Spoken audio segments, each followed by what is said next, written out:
Guys बहुत सारे लोग हैं जो डेटा एंट्री का प्रिपरेशंस कर रहे हैं, बट डेटा एंट्री में क्या क्या क्वेश्चंस पूछे जाते हैं इसके बारे में उनको इन्फॉर्मेशन नहीं। तो आज का वीडियो उन लोगों के लिए जो स्पेशली डेटा एंट्री जो आपके लिए प्रिपरेशंस कर रहे हैं। आपको पता होगा डेटा एंट्री का अगर आपको जॉब्स मिल गया तो आप वर्क फ्रॉम होम भी कर सकते हैं, या फिर डेटा एंट्री में बहुत अच्छा करियर कर सकते हैं, इतने पैसे कमा सकते हैं, बहुत सारे पैसे कमा सकते हैं। अगर आपको हैंड्स ऑन हो गया डेटा एंट्री पे तो आप खुद का बिजनेस भी सेट कर सकते हैं, बहुत सारी चीज़ें कर सकते हैं। बट अभी का टारगेट है डेटा एंट्री का इंटरव्यू देना है, और इंटरव्यू में आपको क्या क्या क्वेश्चन आंसर्स पूछेंगे उसका प्रिपरेशंस करना है।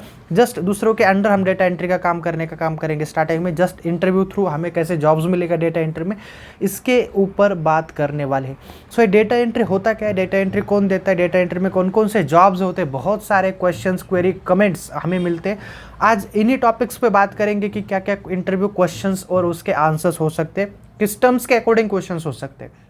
So specially guys data entry होता कहाँ है, डेटा एंट्री होता है क्लर्क डिपार्टमेंट में, डेटा एंट्री होता है बैंक डिपार्टमेंट में, डेटा एंट्री होता है बड़े बड़े ऑर्गेनाइजेशंस में, जैसे टीसीएस, विप्रो, कॉग्निजेंट। इनका सारा जो डेटा है, जितने रिज्यूम्स आ रहे हैं, फॉर्म्स आ रहे हैं, सारे रिक्रूटमेंट हो रही है, तो उनका डेटा तो कहीं ना कहीं फिलअप करना पड़ेगा, कोई ना कोई बंदा ये डेटा फिलअप करता होगा कहीं ना कहीं बैठ के। सो वो जो डिपार्टमेंट होता है वहाँ पे डेटा एंट्री कहा जाता है। जितने भी फॉर्म्स रिक्रूटमेंट होते हैं, मान लो दिन में 100 लोगों की हायरिंग हो गई तो 100 लोगों का रिक्रूटमेंट करना होता है, 100 लोग छोड़ गए तो 100 लोगों का अपडेट करना होता है। सारी चीज़ें जितने भी चेंजेस हो रहे हैं वो सारी चीज़ें कहीं पे तो फिलअप करनी पड़ती है। फिर डेटा एंट्री लगता है फाइनेंस डिपार्टमेंट में, जहाँ पे बहुत सारे फॉर्म्स है, वो सारी चीज़ें डेटा रिकॉर्ड फिलअप करना पड़ता है। एचआर डिपार्टमेंट में भी हमें लगता है, आईटी डिपार्टमेंट में भी लगता है, जब हम कोई परचेस या फिर कोई भी चीज़ें करते हैं तो वहाँ पे उसका डॉक्यूमेंटेशन करना मैंडेटरी। यानी जितनी भी बड़ी ऑर्गेनाइजेशन है वहाँ पे ये डेटा एंट्री लगने वाली चीज़ है, इंपॉर्टेंट है, वेरी वेरी वेरी इंपॉर्टेंट है। सो बहुत सारे लोग हैं जो डेटा एंट्री का प्रिपरेशंस करते हैं। तो फर्स्टली आपको एग्जैक्टली पता होना चाहिए कि डेटा एंट्री में किस पोजीशंस के लिए, किस कंपनी के लिए, किस लोकेशंस के लिए आप अप्लाई कर रहे हैं, उसके अकॉर्डिंग आप डेटा एंट्री का प्रिपरेशंस कर सकते हो। मेरी बेसिक बात आपके समझ में आ चुकी होगी कि मुझे एग्जैक्टली कहना क्या है। सो गाइज आज हम बात करेंगे इन्हीं टॉपिक्स पे, इन्हीं पॉइंट्स पे कि डेटा एंट्री का इंटरव्यू का प्रिपरेशंस क्या है, इंटरव्यू में कौन से क्वेश्चंस और उसके आंसर्स आपको देने। फर्स्टली जब कभी भी डेटा एंट्री का इंटरव्यू होता है तो उसमें बेसिकली 2 या 3 राउंड्स होते हैं। हालांकि कंपनी डिपेंड्स करती है कि ये राउंड लेने हैं या नहीं करने। अगर आपके पास 10 ओपनिंग से अप्लाई करने वाले लोग 500 है, 10 ओपनिंग के लिए 500 लोग अप्लाई करने वाले या फिर लोगों ने विजिट किया है, तो वहाँ पर वो डायरेक्टली जीडी या फिर एप्टीट्यूड या फिर मेल राइटिंग ऐसा कुछ प्री राउंड बोलते हैं उसको, 0 राउंड बोलते हैं, ये राउंड कंडक्ट करेंगी। इस राउंड के थ्रू स्क्रीनिंग होती है, शॉर्ट लिस्टिंग होती है। जैसे मैं बात करता हूँ जीडी की, 10 लोगों को एक पैनल में बिठाया, उनके बीच झगड़ा लगवाया और 10 मिनट तक वो किसी टॉपिक्स पे बात कर रहे हैं, तो उसमें से सिर्फ 1 या 2 लोगों को हायर किया जाता है।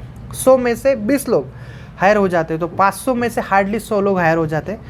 अभी फिर भी प्रॉब्लम है, 500 में से 100 लोग, वैकेंसी 10 लोगों की है, तो फिर भी प्रॉब्लम है। तो जो स्क्रीनिंग होती है ना, वो 10 में से 1 बंदे की होती है। ये बात आपको हमेशा ध्यान में रखनी।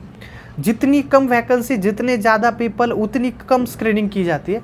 तो वहाँ पर आपको ऐसा ही किया जाता है, यही लॉजिक्स है। तो डेटा एंट्री में जब कभी भी आप जाएंगे जॉब्स के लिए या फिर अप्लाई करेंगे, तो इस राउंड को आपको हमेशा देखना है। बड़ी बड़ी कंपनीज, टीसीएस, कॉग्निजेंट, सिंटेल, ये कंपनीज में सैलरी बहुत अच्छी रहती है, बट अकॉर्डिंग टू डैट वहाँ पे जॉब्स मिलना थोड़ा सा क्रिटिकल या चैलेंजिंग हो सकता है, क्योंकि जो एचआर लेवल के राउंड्स होते हैं ना, राउंड्स टॉप लेवल के होते हैं, उसके अकॉर्डिंग आपको वहाँ पे प्रिपरेशंस करना मैंडेटरी होता है। अगर आप गलती से इस राउंड को क्रैक कर लेते हो तो आप एक खुशनसीब इंसान बन जाते हो जो आगे के राउंड के लिए एप्लीकेबल है। सो बात करते हैं 500 में से 50 लोग लिए। अगर मैं बात कर रहा हूँ कि 1 लोग ले रहे हैं 10 में से, तो 500 में से 50 लोगों को हायर किया है, वैकेंसी है 10 लोगों के लिए, तो वहाँ पे एचआर राउंड होता है। एचआर राउंड में फिर एलिमिनेशन स्टार्ट होता है। एलिमिनेशन में 25 लोग बाहर निकलते, 25 लोग आगे जाते।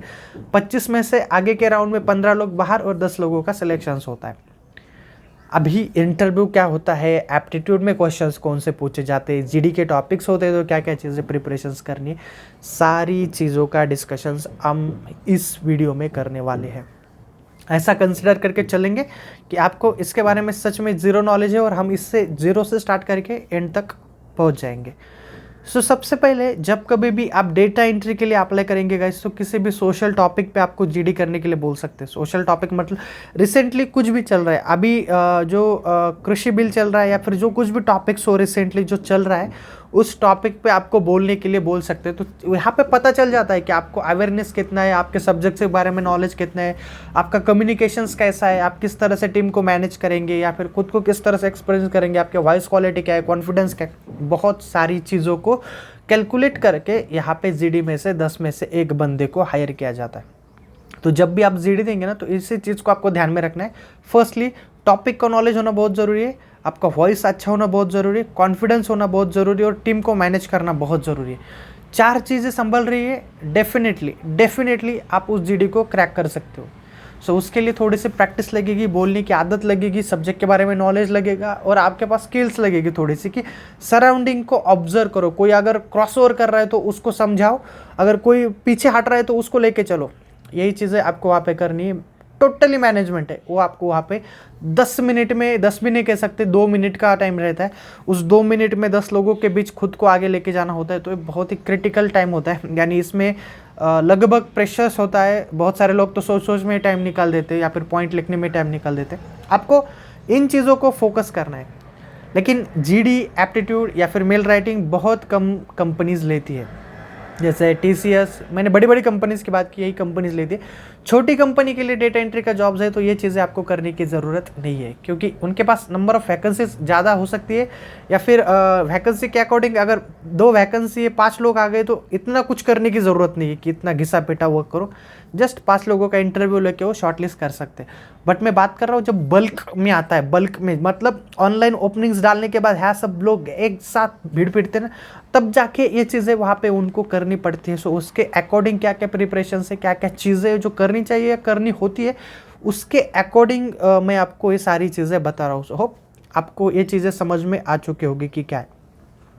अभी बात करते हैं HR राउंड में। तो HR राउंड में बेसिक राउंड होता है। HR के पास इतना टेक्निकल नॉलेज नहीं होता है, बट HR मास्टर्स होते हैं। पर्सनैलिटी डेवलपमेंट, बॉडी लैंग्वेज, आपका कम्युनिकेशंस, आपका स्किल्स कैसा है, एज अ टेक्नीशियंस पर्सन्स काम कर रहे हैं या फिर एज आप सोशल पर्सन्स काम कर रहे हो, तो किस तरह से आपका बिहेवियर होगा या फिर क्या क्या चीज़ें आपके अंदर होनी चाहिए, उसके अकॉर्डिंग क्वेश्चंस पूछे जाते हैं। और HR के जितने भी क्वेश्चंस पूछे जाते हैं, मैक्स मैंने ऑब्जर्व किए, सारे क्वेश्चंस आपको आपके रिज्यूम के अकॉर्डिंग ही पूछे जाते हैं। जितना कुछ डेटा रिज्यूम में होता है उसके अकॉर्डिंग ही क्वेश्चंस पूछे जाते हैं। अपार्ट फ्रॉम रिज्यूम HR पे डिपेंड है कि उसका नॉलेज कितना है आउट ऑफ। तो जैसे कोई HR सोशल थिंकिंग में ज़्यादा एक्सपर्ट होता है तो सोशल थिंकिंग के क्वेश्चंस पूछेगा, कोई हिस्टोरिकल में फेमस है तो हिस्टोरिकल के क्वेश्चंस, कोई खेलकूद में फेमस है तो खेलकूद के रिलेटेड क्वेश्चंस, कोई टेक्निकल में भी फेमस होता है कोई HR, तो वो टेक्निकल के रिलेटेड कुछ क्वेश्चंस पूछ सकता है। ये उसका रेट ऑफ इंटरेस्ट है कि वो किस फील्ड में क्वेश्चंस पूछना चाहता है। बट जो मैक्स 60 to 70% पकड़ के चलेंगे तो वो रिज्यूम के अकॉर्डिंग क्वेश्चंस होंगे, आपके बेसिक्स के अकॉर्डिंग क्वेश्चंस होंगे। और यहाँ पे 2-3 चीज़ें क्रॉस चेक की जाती है। फर्स्ट चीज़, आपका कम्युनिकेशंस कैसा है, आपकी बॉडी लैंग्वेज कैसी है, आप बात किस तरह से कर रहे हैं, आप कॉन्फिडेंट हो या नहीं हो, आप प्रेशर में हो या नहीं हो, सारी चीज़ें वहाँ पे चेक की जाती है। आप जो आंसर्स दे रहे हो, आंसर्स भी जेन्युइन है या नहीं है। जैसे बहुत सारे HR कहते हैं कि आपको स्विमिंग पसंद है, तो बहुत सारे लोग हाँ कहते हैं, या फिर रीडिंग पसंद है हाँ कहते हैं। और इन दैट केस वो पूछ सकते हैं कि आपके कौन से भी 5 बुक्स बताओ, तो आपको 5 बुक्स बताने में 5 घंटे लगते हैं। तो ऐसा भी नहीं होना चाहिए। जब भी कोई क्वेश्चंस पूछ रहे तो उसके अकॉर्डिंग आप मेंटल फिट हो या नहीं हो, ये चीज़ें वहाँ पे चेक की जाती है। और वेरी वेरी इंपॉर्टेंस होती है, बेसिक है HR राउंड का, जो आपको वहाँ पे पता होना मैंडेटरी है। अभी गाइस बात करते हैं दूसरे राउंड की। यहाँ पे स्पेशली टेक्निकल राउंड्स होता है। टेक्निकल मतलब पर्टिकुलर, टेक्निकल मतलब ऐसा कोडिंग वीडिंग नहीं, लेकिन जो कुछ भी टेक्नोलॉजी पे हायरिंग हो रही है। मान लीजिए किसी क्लर्क डिपार्टमेंट की हायरिंग हो रही है बैंक ऑफिस के लिए, या फिर बैंक के लिए किसी क्लरिकल डिपार्टमेंट में हायरिंग हो रही है, तो बैंक के अकॉर्डिंग जितने भी प्रोसेसेस है उस प्रोसेस के बारे में आपको नॉलेज है या नहीं है। कोई फाइनेंस रिलेटेड हायरिंग हो रही है तो फाइनेंस के बारे में आपको नॉलेज है, TDS कैसा है, GST कैसा है, टैक्स कैसा है, सारी चीज़ों का आपको नॉलेज है या नहीं है, इसके अकॉर्डिंग क्वेश्चंस पूछे जाएंगे। मान लीजिए HR के अकॉर्डिंग क्वेश्चंस हो तो HR के अकॉर्डिंग आपको क्वेश्चंस पूछे जाएंगे। तो जो डेटा एंट्री का जॉब्स है, डेटा एंट्री में भी क्लरिकल का जॉब्स होता है, या फिर अदर ऐसे सपोर्टिंग जॉब्स होते हैं जो कि पर्टिकुलर डॉक्यूमेंटेशंस का लेके फॉर्म फिलअप का काम करते हैं। सो ऐसे जॉब्स के लिए अकॉर्डिंग टू फील्ड आपको क्वेश्चंस पूछे जाते हैं। तो आपको थोड़ा सा प्रिपरेशंस गूगल पे करना है कि किस फील्ड के लिए आप अप्लाई कर रहे हो। और फाइनली डॉक्यूमेंटेशंस होता है, जहाँ पे आपको सारे डॉक्यूमेंटेशंस भरने पड़ते हैं। अभी बात करते हैं मार्केट में जो वैकेंसीज निकल के आती है, 10 पेज लिखो आपको इतना पैसा मिलेगा, या फिर जस्ट पेज राइटिंग का। तो ये जो कबाड़ी वर्क है ना, ये करने के लिए टेक्निकल रिक्वायरमेंट की ज़रूरत नहीं होती है, फिर इंटरव्यू की भी ज़रूरत नहीं होती है। तो ये काम तो कोई भी कर सकता है, बट स्टैंडर्ड ऑर्गेनाइजेशंस में जितने भी डेटा एंट्री के काम्स होते हैं वो प्रॉपर वे से हायर किए जाते हैं, अच्छे सैलरी पे हायर किए जाते हैं, प्रोफेशनल जॉब्स होते हैं। हालांकि यहाँ पे फ्रीलांसिंग जैसे जॉब्स होते हैं ना, दो आपको आसानी से मार्केट में कहीं पे भी मिल जाएंगे, जिससे आपको डेटा एंट्री जस्ट एक फॉर्म फिलअप का काम होता है, या फिर जस्ट पेज राइटिंग का काम होता है, या फिर जस्ट कुछ चीज़ें आपको सर्वेइंग अपडेट करने का काम होता है। तो ऐसे काम के लिए कोई रॉकेट साइंस नहीं लगता, बट बड़े बड़े कंपनीज या ऑर्गेनाइजेशंस के लिए जब आप डेटा फिल करेंगे, उसमें से चीज़ें होती है जैसे ऑथराइजेशंस होता है, ऑथेंटिकेशंस होता है। यहाँ पे आपको डिसीजंस मेकिंग भी लेना पड़ता है। कभी कभी कोई फॉर्म गलत है, या फिर किसी फॉर्म में कुछ इन्फॉर्मेशन आपको सही नहीं लग रही है, उस फॉर्म को उसी टाइम रिजेक्ट करना होता है, और ये अथॉरिटी बहुत बड़ी होती है, तो ऐसे डिसीजंस भी आपको वहाँ पे लेने पड़ सकते हैं। इसलिए स्टैंडर्ड ऑर्गेनाइजेशन में जो डेटा एंट्री का काम होता है वो अलग लेवल का होता है, और जो छोटे मोटे ऑर्गेनाइजेशन है जहाँ पे जस्ट टाइपिंग के काम होते हैं ना, वो थोड़े से अलग होते हैं। सो इसके इंटरव्यू नहीं होते, बट इन स्टैंडर्ड कामों के लिए थोड़ा सा इंटरव्यू या फिर थोड़ी सी लेवल हाई हो सकती है। सो गाइज, आपको बेशक थोड़ी बहुत नॉलेज मिल चुका होगा डेटा एंट्री के स्टार्टअप के लिए कि किस तरह से इंटरव्यू दे सकते हैं, क्या क्या प्रिपरेशंस करना चाहिए, क्वेश्चंस आंसर्स प्रिपेयर करने तो क्या क्या चीज़ों पे हमें फोकस करना चाहिए। सो इस वीडियो में इतना ही गाइज। कुछ क्वेरी, कमेंट, डाउट्स और रिगार्डिंग सेम तो आप मुझे बेशक कमेंट्स करके पूछ सकते हो, और आप चाहते हैं डेटा एंट्री के बारे में डिटेल्स में इन्फॉर्मेशन लेना तो आप कमेंट में कमेंट डाल सकते हैं। अगर मुझे कमेंट्स अच्छे लग रहे हैं, कमेंट्स लग रहे हैं कि रियली उनको ये वीडियो इंटरेस्टेड है किसी सेक्टर्स में, आप सेक्टर्स को मेंशन कीजिए, उसके अकॉर्डिंग आपको क्या नॉलेज चाहिए उसको मेंशन कीजिए, उसके अकॉर्डिंग वीडियो बना के मैं ज़रूर आपके साथ शेयर करूँगा। सो फर्स्ट टाइम आप इस चैनल को देख रहे हैं तो इस चैनल को सब्सक्राइब कीजिए। इस वीडियो को देख रहे हैं तो अपने दोस्तों के साथ व्हाट्सएप ग्रुप में इस वीडियो को शेयर कीजिए, और इस वीडियो को लाइक करना ना भूलिएगा। Thank you so much, bye bye, take care.